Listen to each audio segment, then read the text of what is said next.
11절에서 14절의 말씀 함께 보도록 하겠습니다. 시편 72편 11절에서 14절입니다.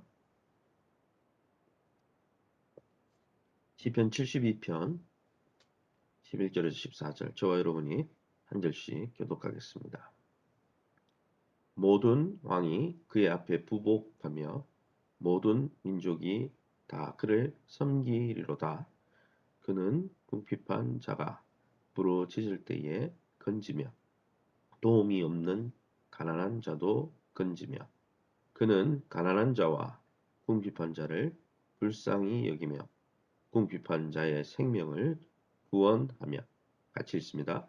그들의 생명을 압박과 강포에서 구원하리니 그들의 피가 그의 눈앞에서 존귀 여김을 받으리로다. 아멘. 오늘은 시편 72편 말씀 가지고 주의 판단력을 주소서라는 제목으로 말씀을 함께 나누기 원합니다. 오늘 시편 72편에 다윗 왕은 하나님의 지혜로 백성을 다스려야 된다라고 말씀하고 있습니다. 특별히 이 시는 구약의 왕들을 예언한 시이지만 궁극적으로 다윗의 후손으로 오실 예수 그리스도 메시아를 예언한 메시아 시편이라고 학자들은 이 시에 대해서 언급하고 있습니다. 그럼 오늘 이 본문 메시아 시편 예수 그리스도를 예언한 시편 72편을 통해서 우리가 믿고 따르는 하나님 어떤 하나님으로 계시되어 있습니까? 먼저 오늘 본문에 나오는 의로운 왕은 유대 이스라엘 지역뿐 아니라 고대 근동 지역의 모든 왕들에게 두려움과 존경의 대상이 되는 왕이었다는 것이죠. 수많은 왕이 그에게 조공을 드리고 섬길 것이라고 예언되어 있습니다. 11절 말씀에 모든 왕이 그의 앞에 그리스도 앞에 부복하며 모든 민족이 다 그리스도를 섬기게 될 것이라고 앞으로 올 그 왕을 섬기고 그에게 조공을 드리게 될 것이라고 시인은 노래하고 있습니다. 시는 모든 열방이 그리스도에게 메시아에게 부복하고 그를 섬기게 될 것이라 노래합니다. 이는 궁극적으로 모든 민족과 열방이 예수 그리스도의 무릎 앞에 무릎을 꿇게 될 것이라는 에베소서의 1장에 나오는 사도 바울의 기도에 나오는 내용을 그대로 예언하고 있는 내용입니다. 그뿐 아니라 오늘 본문에 나오는 예수 그리스도 예언되어진 다시 오시는 예수님 메시아 왕은 11절 14절에 보면 이 시가 궁극적으로 하나님의 아들이신 예수 그리스도께서 하실 일에 대한 그분에 대한 예언이죠. 예수님은 메시아로 오시는 예수님은 불의한 이 세상에서 하나님의 공의를 행하시는 왕이다라고 11절에서 14절에 말씀하고 있습니다. 그래서 12절에 보니까 그는 궁핍한 자가 부르짖을 때 건지는 왕이요 도움이 없는 가난한 자도 건지는 왕이고 그래서 14절에 보면 그들의 생명을 압박과 강포에서 구원하는 왕이다라고 말씀하고 있습니다. 예수 그리스도 다시 오시는 참왕 메시아 되신 예수님은 불의한 이 세상에 하나님의 공의와 정의를 실천하시고 실행하는 참왕으로 오신다는 것입니다. 여러분 죄와 불순종 가운데 추구하는 이 세상 사람들에게 이 하나님의 정의로운 복음을 선포하실 것이라고 누가복음 4장 18절에 나오는 대로 오늘 본문이 예언하고 있다는 것입니다. 이처럼 진정한 왕은 권위를 내세우는 자가 아니라 가난한 자들과 궁핍한 자들과 또 필요가 있는 자들에게 사랑과 하나님의 성품인 의로 돌보고 케어하는 자가 이 세상에 하나님이 보내시는 참왕 예수 그리스도요. 또한 하나님이 이 땅에 세우는 위정자들에게 바라는 것이라는 사실입니다. 사랑하는 성도 여러분, 우리가 속한 공동체나 개인의 삶 속에서 예수 그리스도를 참 왕과 주인으로 섬기고 있습니까? 아무쪼록 이런 우리를 구원하시고 우리에게 공평과 정의로 우리를 다스리시고 위로하시는 하나님의 날개 품 아래 거하며 하나님 주시는 참 평강과 생명을 누리시기를 예수님 이름으로 축원합니다. 그럼 오늘 이 본문을 통해서 우리가 하나 살펴보고 적용해야 될 것이 무엇입니까? 1절에서 5절에 나오는 말씀처럼 시편 72편 1절에서 5절에 나오는 대로 시인은 왕과 왕의 아들에게, 물론 이 시편이 궁극적으로 예수 그리스도에 대한 시기도 하지만 1차적으로 시인은 자신과 또 왕의 아들에게 주의 판단력과 의를 부어달라고 하나님 앞에 기도하고 있습니다. 72편 1절에 하나님이여 주의 판단력을 왕에게 주시고 주의 공의를 왕의 아들에게 주소서. 특별히 72편을 솔로몬의 시라고 기록되어 있으니까 어떻게 보면 솔로몬이 그와 그의 아들 르호보암을 위해서 기도했다고 볼 수도 있고, 다윗 왕이 다윗 자신과 솔로몬 자신의 아들인 솔로몬에게 이런 기도를 했을 수도 있겠죠. 중요한 것은 왕과 또 장차 왕이 될 아들에게 하나님의 판단력과 의를 공의를 부어달라고 기도했다는 내용입니다. 하나님의 의로 하나님의 성품과 지혜와 약속된 말씀으로 하나님의 백성들을 섬기고 다스릴 때 가난한 자, 궁핍한 자들이 참 평강과 평화를 누리게 된다는 사실이죠.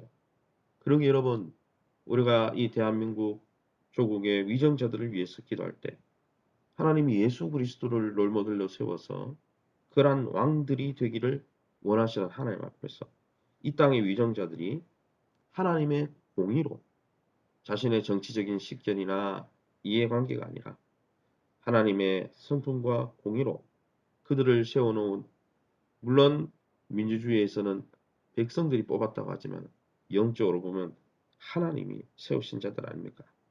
하나님, 그러기에 하나님의 의로 하나님의 맡긴 백성들을 돌볼 수 있도록 기도해 주어야 한다는 것입니다. 백성들을 공의로 다스리고 궁핍한 자, 가난한 자들의 억울함이 다시 일어나지 않도록 돌보고 섬기는 것이 왕을 세운 하나님의 의중이라는 사실이죠.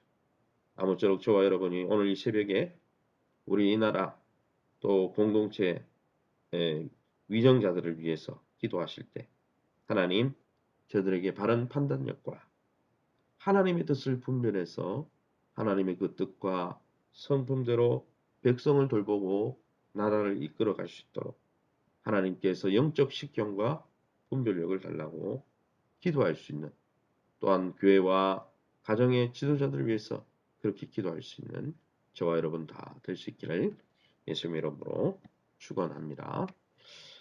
이 시간에 우리 합심해서 기도할 때 이렇게 기도하겠습니다.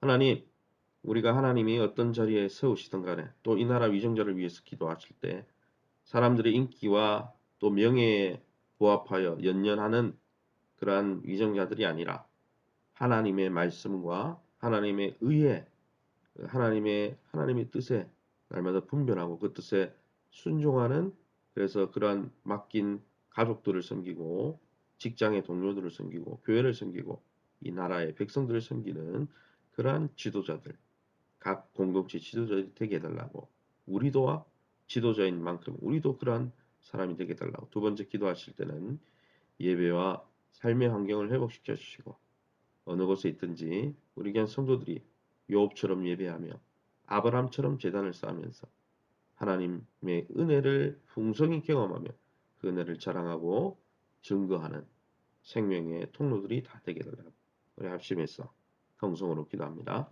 주여 하나님 아버지, 은혜 감사합니다. 예수 그리스도 참 메시아 왕 되신 예수 그리스도를 통해서 이 땅을 주님이 어떻게 다스리시고 장차 어떻게 열방을 예수 그리스도 안에서 통일되게 하시며 하나님의 뜻 앞에 굴복하게 하실지를 오늘 말씀 솔로몬의 시편을 통해 하나님 깨닫게 해주시니 감사합니다. 하나님 솔로몬이 하나님의 지혜, 마음과 뜻과 정성과 힘을 다해 주의 하나님의 말씀에 귀를 기울이는 청종의 지혜를 구할 때, 또 그 지혜로 하나님의 말씀을 귀를 기울일 때는 하나님 창기 하나라도 하나님 그들의 필요가 무엇인지 돌보고 그들의 어려움이 무엇인지 살피는 왕으로 섬기면서 하나님 앞에 구하지 않은 부하기와 재물과 세계적인 리더십으로 승승장구했던 것을 기억합니다. 우리 또한 날마다 주의 말씀 앞에 마음과 뜻과 정성과 힘을 다해 주의 말씀에 귀를 기울이며 주님의 공의와 정의와 주님의 인자하심과 선하심을 따라 우리가 섬기는 가정을 섬기게 도와주시고 우리가 섬기는 교회를 섬기고 기업을 섬기고 이 사회를 섬겨갈 수 있도록 축복하시며 특별히 하나님 나라 위정자들에게 주님께서 하나님 정말 지도자들에게 지혜를 주시고 또 우리 한국교회 영적 지도자들에게 지혜를 주셨어. 예수 그리스도를 닮아 공의와 사랑을 가지고 하나님의 뜻을 가지고 하나님의 말씀에 순종하며 영혼들을 돌보는 참 왕의 역할을 또 참 지도자의 역할을 잘 감당할 수 있도록 축복하시고 인도하여 주옵소서. 오늘도 하나님 예배와 삶의 환경을 회복시켜 주시기 원하며 코로나로 인해서 백신을 맞고 또 어려움 가운데 있는 우리 성도님들 후유증으로 고생하지 않도록 아버지 생명사계로 보호하시고 인도하여 주시며 어느 곳에 있든지 하나님을 예배하며 하나님을 경외하는 삶을 살아갈 수 있도록 도와주시고 성령 충만하게 도와주셔서 날마다 하나님이 부으신 신령한 복을 누리며 그 아버지께 감사 또 감사하는 믿음의 권속들 다 될 수 있도록 축복해 주옵소서. 오늘도 비대면으로 하나님을 예배하는 귀한 하나님의 사람들을 축복하여 주시고 저들의 하나님 기도에 귀를 기울여 주옵소서. 감사하며 예수 이름으로 기도합니다. 아멘. 하늘에 계신 우리 아버지여, 이름이 거룩히 여기며 받으시오며 나라의 마옵시며 뜻이 하늘에서 이룬 것 같이 땅에서도 이루어지이다. 오늘날 우리에게 일용할 양식을 주옵시고 우리가 우리에게 죄 진 자를 사해 준 것 같이 우리 죄를 사해 주옵시고 우리를 시험에 들게 하지 마옵시고 다만 악에 섞어옵소서. 대개 나라와 분수의 영광이 아버지께 영원히 있사옵나이다. 아멘. 교회 앞에 광고 말씀 드립니다. 첫 번째 광고는 내일 새벽은 9월 1일 새벽입니다. 9월 1일 월삭 새벽 예배가 본당 3층에서 5시 30분에 있습니다. 현장에 37명까지 나올 수 있습니다. 충분합니다. 한 달에 한번 시간의 11조를 드린다고 생각하시고 또 현장에 나오셔서 기도할 수 있는 분은 기도하시고 또 영상으로 함께 할 분들은 또 한 달 첫날을 주님 앞에 드리시기 바랍니다. 두 번째 광고는 9월 1일 수요일부터 내일부터 수요 오전 목장 연합 예배가 개강되어서 진행됩니다. 우리 목자 권사님들 기억하셨다가 함께 동참해 주시고 교회 목장이 살아날 수 있도록 함께 예배드리며 기도해 주시면서 함께 동참해 주시기 바랍니다. 여러분 개인적인 기도 제목 가지고 또 여러분 교회를 위해서 이 나라를 위해서 자유롭게 기도하시고 돌아가시기 바랍니다.